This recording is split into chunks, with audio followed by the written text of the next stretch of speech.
बिस्मिल्लाहिर्रहमानिर्रहीम। अस्सलाम वालेकुम। क्या हाल चाल है आप लोगों के। आज मैं आपके साथ कुछ रमज़ान टिप्स और इसके बाद भी आपके साथ काफ़ी सारे टिप्स शेयर करूंगी जो कि मेरे पास काफ़ी हद तक मौजूद है।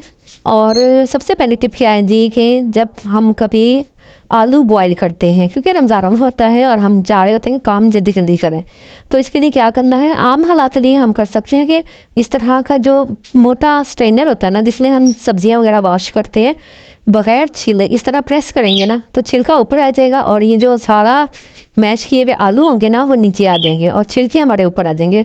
तो इस तरह आपकी टाइम सेविंग होगी, टाइम की बचत और काम जल्दी जल्दी हो जाएगा।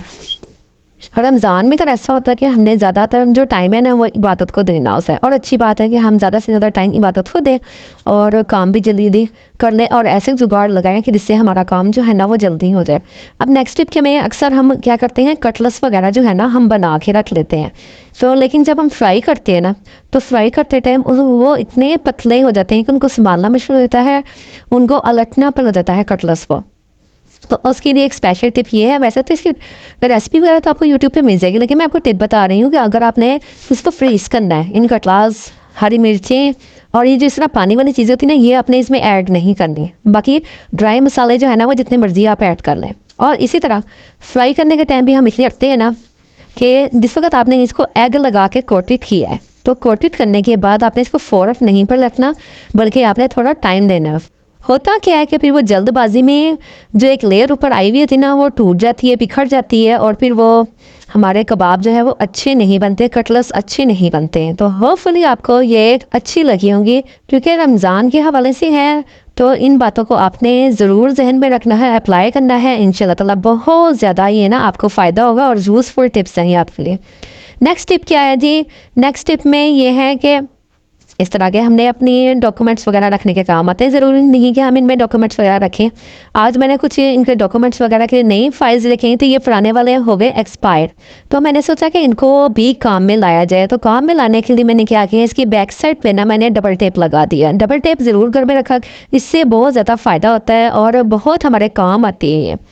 और इस डबल टेप को मैंने इसकी बैक साइड पे लगा, मेरे इतने काम आएगी कि इसमें मैं किचन में ही कहीं पे ऐसी जगह पे अटैच कर दूंगी इसे, या फिर अपने कमरे में किसी कबर्ड वगैरह में इस तरह अटैच करूंगी। मेरे बिल्स आ सकते हैं इसमें, मेरे जितने भी अहम डॉक्यूमेंट्स हैं ना जो मेरे घर से रिलेटेड हैं, जो मेरे लिए अहम हो सकते हैं, वो मैं इसमें इसे कमरे में रख रही हूँ तो बिल वगैरह या जो भी चीज़ें ज़रूरी वो इसमें रख दूँगी। लेकिन अगर मैंने किचन में इसे रखना है तो किचन में रखने के लिए मैं क्या करूँगी कि मैं इसमें जो लाइट टॉवल होते हैं, किचन टॉवल होते हैं, वो इसमें रख दें, जो हम आम हालात में तो वैसे ही ड्रॉ में रख देते हैं कि भाई रख दिया और डस्ट पड़ जाती है या उनमें कोई इस तरह के चूहे वगैरह गुजर जाते हैं चल के, तो हमने इसमें रोटियों के रुमाल हम इसमें रख तो रोटियों के रुमाल रखने से क्या होगा कि ये, या किचन टॉवल रखने से क्या होगा कि ये जो हमारा इन्वेलप है वो सेव कर देगा डस्ट से, इनको सेव कर देगा हर किस्म की धूल भट्टी वगैरह जो अक्सर हम रोज़ाना डेली किचन की, तो उससे फिर हम इसको जहाँ कहीं ड्रॉ में रख दें या फिर इसको कहीं साइड पे हम किसी कपबोर्ड वगैरह की बैक साइड पे रख देंगे ताकि हमारे काम आए और हमारी चीज़ें भी सेफ हो जाएं। है ना आपको मज़े की टिप अच्छी लगी है ना? अच्छी लगी है तो चैनल को करना सब्सक्राइब और लाइक। आगे भी बहुत सी अच्छी मैं आपके लिए टिप्स लेकर आ रही हूँ जो को बहुत ज़्यादा फ़ायदा देंगे और इंशाल्लाह ताला आपका रमज़ान बहुत अच्छा गुजरेगा। आप इसी तरह मेरे साथ साथ रहिएगा। तो नेक्स्ट टिप क्या है जी, नेक्स्ट टिप भी बहुत अच्छी है, बहुत शानदार है। अच्छा, यहाँ तक तो ये हमने सोचा कि इसको हमने किसी इन्वेलप में सेका या किसी ऑर्गेनाइजर वगैरह के अंदर रख दिया, कभी भी इसको खुला नहीं छोड़ना।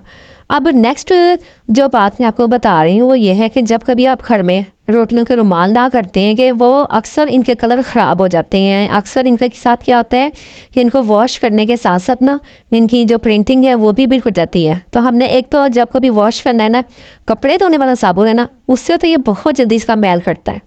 और दूसरी बात, अगर उससे तो आपने क्या करना है, आपने नमक और मीठा सोडा डाल के, सर्फ डाल के फिर इनको वॉश करना है। और उससे अगली बात यह है कि जब कभी आप रोटियां लेकर आए तो उनकी पीको, उनकी सिलाई ज़रूर करें, वरना वो जो धागे निकलते हुए होते हैं ना जिन रुमालों के, वो फिर इल मैनर्ड लोग को कोई सलीका नहीं है, कोई तरीका नहीं है काम करने का। तो ये आपने इन बातों का ज़रूर ख्याल रखना कि अव्वल तो आप जब कभी बाज़ार में ख़रीदें, परचेज़ करें ना, इन्हें साथ के साथ ही मैं तो इसी तरह ही करती हूँ कि जब भी मैं इनको प्रोटीन के रुमालों को ख़रीदती हूँ, मैं फ़ौरन इनको ना पिको करवा लेती, सिलाई कर लेती हूँ इससे मैच की हुई जो भी होती है। तो ये एक अच्छी आदत है जो आप अपने अंदर डेवलप कर सकती हैं। इसके बाद जो है आपने इनको तय बना के अच्छे तरीके से रखना है, कहीं भी इधर उधर नहीं फेंकना। आपको अच्छी लगेगी। नेक्स्ट टिप क्या है जी, वो है अक्सर माओं को ना बहुत परेशानी होती है, ख़ासतौर पे छोटे बच्चों की माओं को जिनके बच्चे नए नए स्कूल जाते हैं। तो वो क्या करते हैं, वो ना रेज़र और शार्पनर रोज़ाना डेली बेसिस पे घुमा देते हैं, मिस भूल आते हैं स्कूल में। तो इसका एक अच्छा सा जो है ना वो मैं आपको तरीका बताती हूँ कि इस तरह की रेज़र, एक तो ये कवर हुआ हुआ हो ना, तो बच्चों को समझाएं कि बिना उतारें। इसके कवर रहने की वजह से रेज़र जो होती है ना वो ज़्यादा जल्दी ख़राब नहीं होती, मैली नहीं होती। तो वो बच्चे इससे करते हैं कि जी अभी हमारी रेज़र न्यू है। तो लेकिन जब कभी ये कवर उतार देते हैं तो उसके बाद ही फिर जो है ना वो बस इस करना शुरू कर देते हैं। एक और हल है कि जब हम बच्चे को शॉर्पनर लेकर देते हैं तो शॉर्पनर का था कि वो भी गुम हो कर देते हैं बच्चे, रोज़ाना डेली बेसिस पे उनको पेंसिल, रेज़र, शॉर्पनर की ज़रूरत होती है।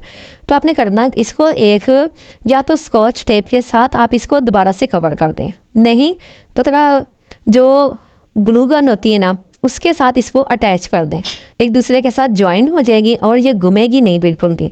और बच्चे को भी आप ताकीद कर दें कि इसको बेटा आपने साथ ही रखना है, इसको गुम नहीं करना। तो ये है कि आप बहुत सी परेशानी, एक तो बच्चे ने स्कूल जाने की जल्दी है, दूसरे ये स्टेशनरी का सामान लेते हुए अक्सर बच्चे मॉर्निंग में ही रिमाइंड करवाते हैं तो वो टाइम लग जाता है। तो ये कुछ बातें जब हम उनके सामने करेंगे ना, आज जो मतलब सलीका शुआरी हम बच्चों को अपने अंदर पुट करेंगे ना, वही कल को बच्चे जो है ना अच्छे और समझदार निकलते हैं, फिर वो भी इस तरह की अपनी हैबिट्स अपने और उनको फ़ायदा होता है। तो नेक्स्ट टिप देखें जी, 9 टिप की तरफ आ गए हैं। बात करते करते इस तरह के कैचर होते हैं हमारे घरों में और वो अक्सर ख़राब हो जाते हैं, इनकी रहती है, जंग लग जाता है, फिर इस्तेमाल करने को दिल नहीं जाता। तो लेकिन इनका भी एक रीयूज़ है जो कि बहुत ही मतलब यूज़फुल है हमारे लिए। ये पिन वगैरह की तरह इनको आप डिस्कार्ड कर दें, ठीक है। अब हमें ज़रूरत है इसकी कैचर की, जो हमारे इसके जो निकले हुए हैं उसकी हम बहुत ज़्यादा हमारे, तो उसके पीछे बैक साइड पे हमने लगाया ग्लू गन, और जहाँ पे मेरी ड्रेसिंग टेबल है ना मैंने उसके साइड पे इसको लगा दिया है। अब यहाँ पर मैं जितनी लाइट वेटेड चीज़ें रखती हूँ, जैसे कि आपका मास्क हो गया, जैसे कि तस्बीह हो गई, या और भी आप बहुत सी ऐसी चीज़ें जो छोटी छोटी जो हमारे गुम होने का ख़तरा होता है, हमारे टॉप्स हो जाते हैं, हम जाती हैं, तो वो हम इसमें लगा सकते हैं ताकि वो हमारी नज़रों के सामने रहें। और एक टूटा हुआ कैचर भी हमारे दोबारा इस्तेमाल में आ गया है। नंबर 10 लास्ट है, तो वो भी मैं आपको बता देती हूँ।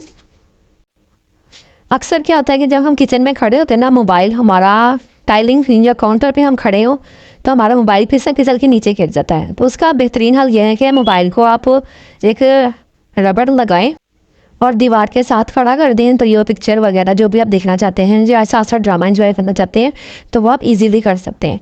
तो होपफुली आपको मेरी सारी टिप्स अच्छी लगी होंगी। और अगर आपके माइंड में कोई क्वेश्चन, कोई भी आपको ऐसा जो काम मुश्किल लग रहा हो घर में, गई इसका क्या अर्थ, तो वो आप मुझे कमेंट बॉक्स के ज़रिए ज़रूर बताएं। और जो लोग मेरे चैनल पर आते हैं नए, वो चैनल को ज़रूर सब्सक्राइब कर लें। इन्फॉर्मेटिव और यूज़फुल वीडियोज़ के लिए आपको मेरा चैनल बहुत अच्छा लगेगा। और अल्लाह हाफ़िज़।